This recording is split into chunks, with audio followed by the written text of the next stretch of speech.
Hi there. In this video, I will show you how to install packages from the Arch User Repository, or AUR for short.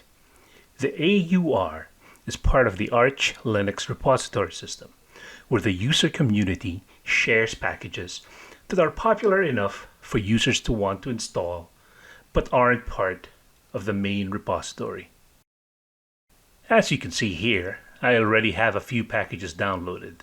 For this video, I will be installing the losslesscut audio-video editor application. First, I will extract the package build files from the archive using tar. Then I run makepackage-si, and as you can see here, it downloads and builds the necessary files. Makepackage uses sudo to install into the package system as root. And it's done.